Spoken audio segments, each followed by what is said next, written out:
नमः। ॐ नमः।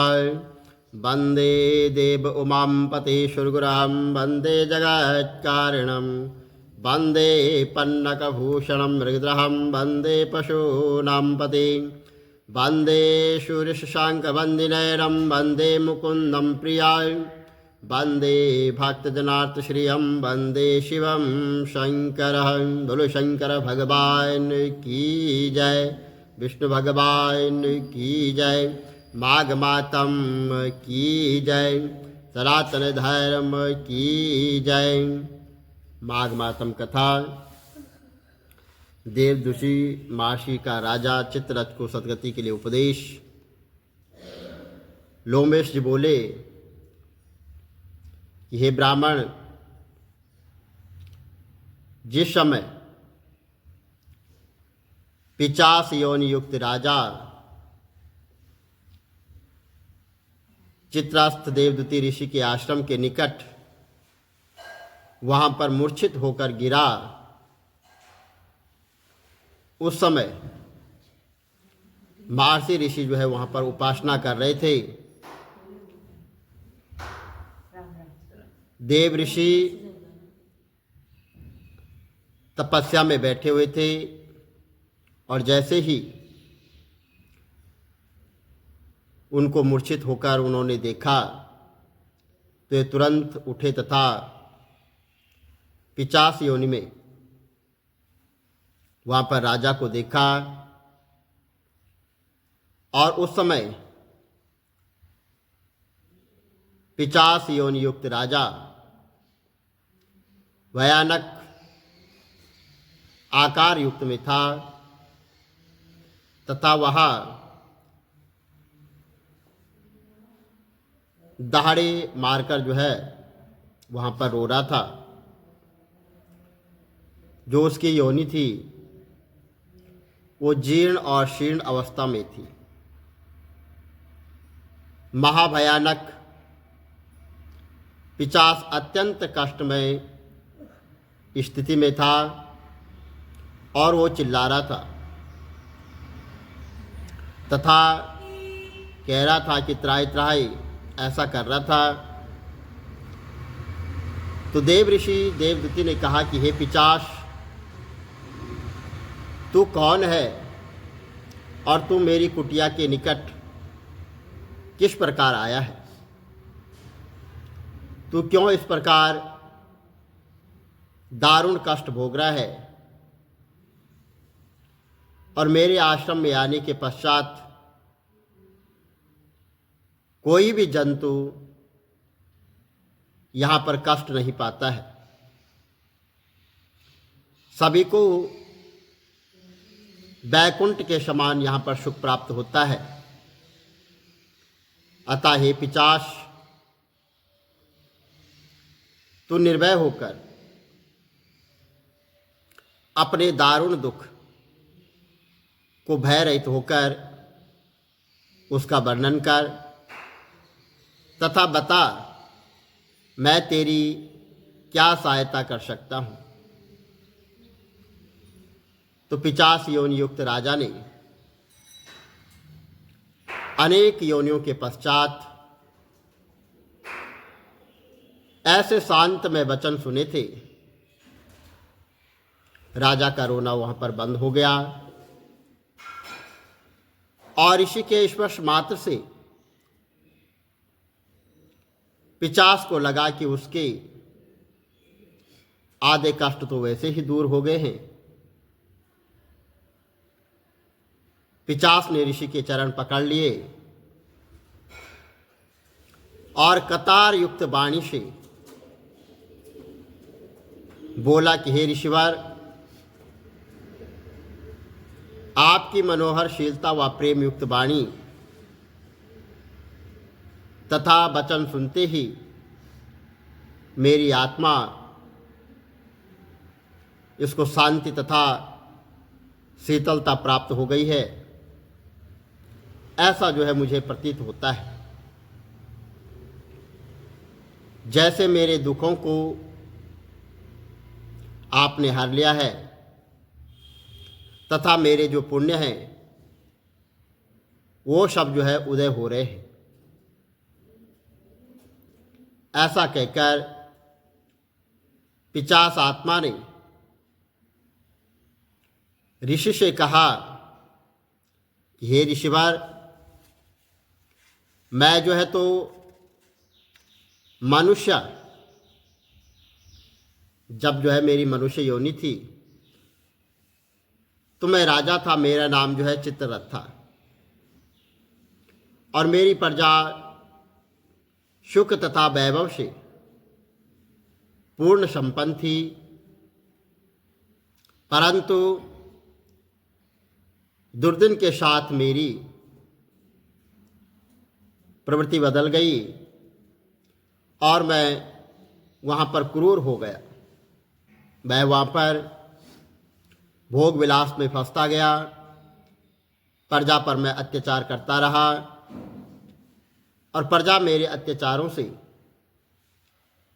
त्राय त्राय वो करने लग गई, और प्रजा जितनी दुखी होती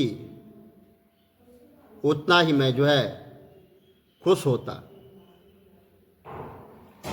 अपने अभिमान व गर्व के मद में मैं अत्यधिक जो है तो वहाँ पर गर्वित हो गया, तथा भगवान विष्णु, जिनका केवल नाम मात्र से ही प्राणी के समस्त कष्ट समाप्त हो जाते हैं, और भगवान विष्णु का नाम लेने से वे वैकुंठ की प्राप्ति कर लेते हैं, मैंने उनका ही जो है अनादर करना शुरू कर दिया। इस प्रकार जो है चराचर के स्वामी तथा वैकुंठ के दाता भगवान विष्णु के अनादर करने के कारण ही मुझे भयानक पिशाच योनि तथा नरक का कष्ट भोगना पड़ रहा है। पिशाच के कष्टों का वर्णन सुनकर ऋषि बोले, हे मूर्ख, तूने माया मद लोभ तथा काम के वशीभूत होकर जघन्य अपराध किया है। भगवान विष्णु जो सृष्टि की जो है उत्पत्ति करने वाले व संहार करने वाले हैं, उनका ही तूने जो है घोर अनादर किया है। पापी तथा दुष्ट भी जो है वो भी जो है तो भगवान विष्णु का नाम लेने मात्र से वैकुंठ लोक की प्राप्ति होती है। जिनके यश का बखान जो है करते समय ऋषि मुनि भी नहीं थकते हैं, तथा उनकी वंदना में सदैव वे लीन रहते हैं।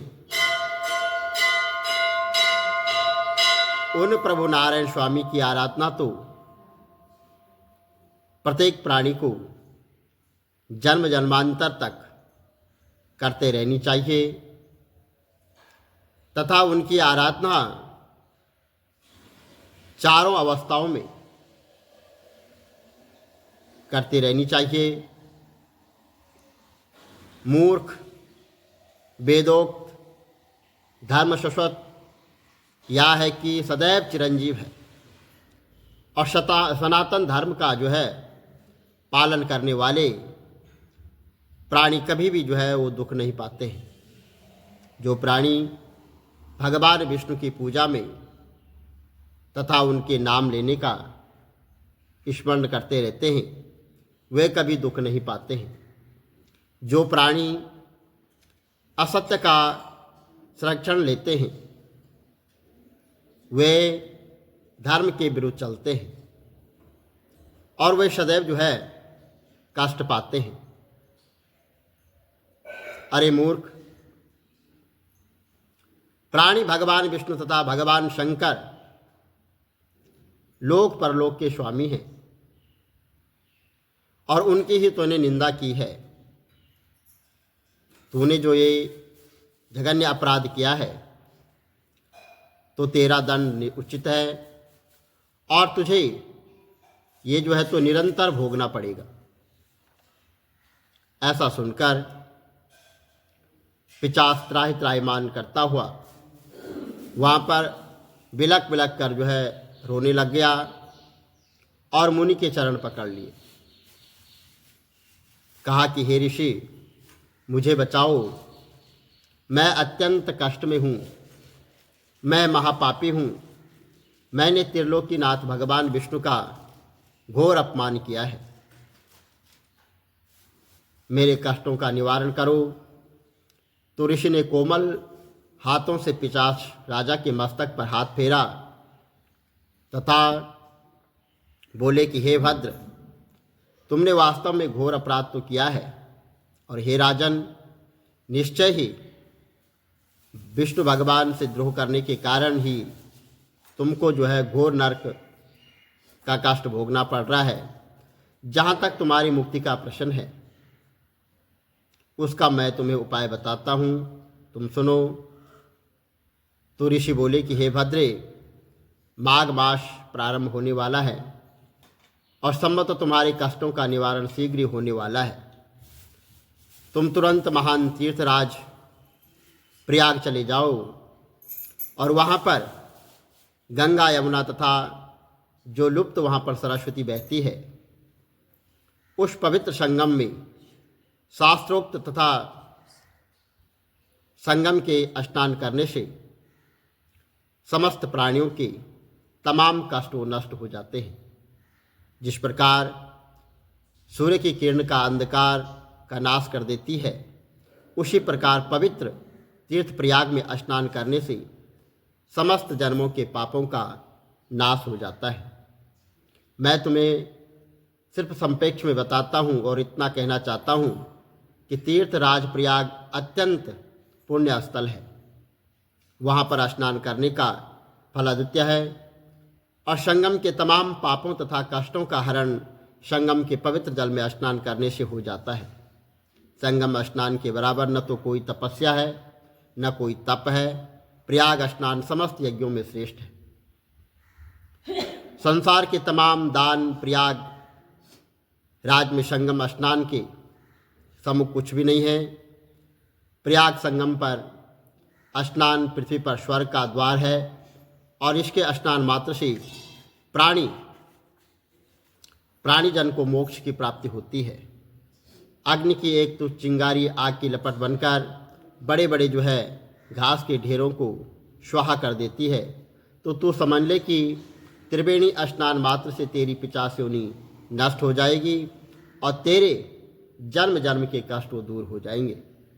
भगवान विष्णु तथा भगवान शंकर तेरे कष्टों को दूर कर देंगे। तू पिशाच योनि से मुक्त होकर मुक्ति को प्राप्त होगा। स्वर्ग का अतुल्य सुख जन्म जन्मांतर तक भोगेगा। तो ऋषि बोले कि हे राजन, मेरी वाणी में इतनी शक्ति नहीं है कि मैं प्रयाग स्नान का संपूर्ण महात्म्य की व्याख्या कर सकूं, क्योंकि प्रयागराज में संगम स्नान का पुण्य अलौकिक है। एक सत्य वृत्तांत यह है कि यहाँ पर केरल का एक ब्राह्मण त्रिवेणी जल स्पर्श से मुक्ति को प्राप्त हो गया था और पिशाच योनियुक्त राजा मुग्ध होकर जो है ऋषि के वचन सुन रहा था। उसने अत्यंत अपनी कतार वाणी से कहा कि मानव ऋषि, मुझे केरल के ब्राह्मण की कथा सुनाइए और जिससे मेरे हृदय की जो शंका है वो निर्मूल हो जाए तथा मेरे हृदय जो अत्यंत दुखी तथा चलायमान हो रहा है उसकी जिज्ञासा शांत हो सके। बोलो विष्णु भगवान की जय, शंकर भगवान की जय। श्री कमल नेत्र कटी पीतम्बर आधर मुरली गिरधरम मुकुट कुंडल कर लुट के अशाम रे राधे वरम। श्री कूल यमुना देनु आगे सकल गोपियन के मन हरम। पीत वस्त्र गरुड़ वाहन चरण शुक नित सागरम। करत कोल कलोल निस्तिन कुंज भवन उजागरम। अजर अमर अडोल निश्चल पुरुषोत्तम अपरापरम। दीननाथ दयाल गिरधर कंस हीना कुशहणम। गल फूल माल विशाल लोचन अधिक सुंदर केशवम। वंशीधर वसुदेव चाय वाली चलो हरि वामनम जल डूबते गजराक लीनो लंका चेजो रावणम सप्तदीप नव खंड 14 भवन कीनो एक पदम द्रौपदी के लाज राखी कहाँ लोपमा करम दीननाथ दयालु पूरण करुणमय करुणाकरम कविदत्त दास विलास निसिंह नाम जप नित नागरम प्रथम गुरु के यश ज्ञान प्रकाशितम आदि विष्णु जुगादि ब्रह्मा सेवते शिव शंकरम श्री कृष्ण केशव कृष्ण यदुपति केशवम श्री राम रघुवर राम रघुवर राघवम श्री राम कृष्ण गोविंद माधव वासुदेव श्री वामनम मत्स्य कचवाराह नरसिंह पाई रघुपति पावनम मथुरा में केशव रव्राज गोकुल बाल मुकंद जी श्री वृंदावन में मदन मोहन गोपीनाथ गोविंद जी धन्य मथुरा धन्य गोकुल जहाँ श्रीपति अवतारे धन्य यमुना नीर निर्मल ग्वाल बाल शकावरी नवनीत नागर कृत निरंतर हे वितर मन मोहितम कालादि तट करत्र क्रीडा बाल अद्भुत सुंदरम ग्वाल बाल सब शक विराजे संग राधे भामिनी वंशी वट दट निकट यमुना मूल किटेर सुहावनी भज राधे विष रघुवंश उत्तम परम राजकुमार जी सीता के पति भक्तन के गति जगत प्राणी आधार जी जनक राजा पनक राखी धनुष बाण चढ़ावही सती सीता नाम जाके श्री रामचंद्र प्रणामहि जन्म मथुरा केल गोकुल नंद के हृदय नंदनम बाल लील पतित पावन देव की वसुदेवकम श्री कृष्ण कलिमल हरण जाके जो भजे हरि चरण को भक्ति अपनी देव माधव भव सगर के तरण को जगन्ना जगदीश स्वामी श्री भद्रीनाथ विशंबरम द्वारिका के नाथ श्रीपति केशवम प्रणावयम श्री कृष्ण अष्टपद पढ़त निस्तिन विष्णु लोक सगच्छतम श्री गुरु रामानंद अवतार स्वामी कविदत्त दास समाप्त मेरे सिर तो दुपट्टा खिंचया दस की करा नाले मेरे सिर तो दुपट्टा खिंचया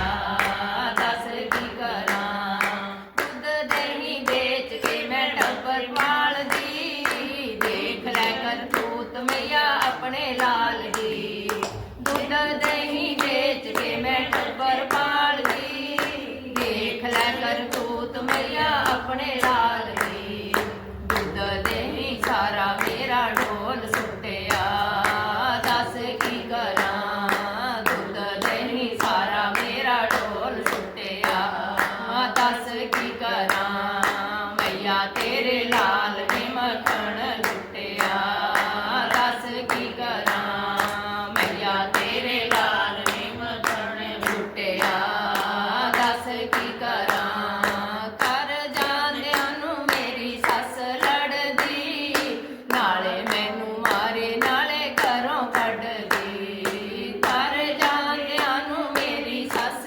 ਲੜਦੀ ਨਾਲੇ ਮੈਨੂੰ ਮਾਰੇ ਨਾਲੇ ਘਰੋਂ ਕੱਢਦੀ ਦਸ ਸ਼ਾਮ ਤੇਰਾ ਕੀ ਲੱਗਦਾ ਦਸ ਕੀ ਕਰਾਂ ਏ ਸ਼ਾਮ ਤੇਰਾ ਕੀ ਲੱਗਦਾ ਦਸ ਕੀ ਕਰਾਂ मैया तेरे लाल ने मखन लुटिया दस की करा मैया तेरे लाल ने मखन लुटिया दस की करा नाले मेरे सिर तो दुपट्टा खिंचया दस की करा नाले मेरे सिर तो दुपट्टा खिंचया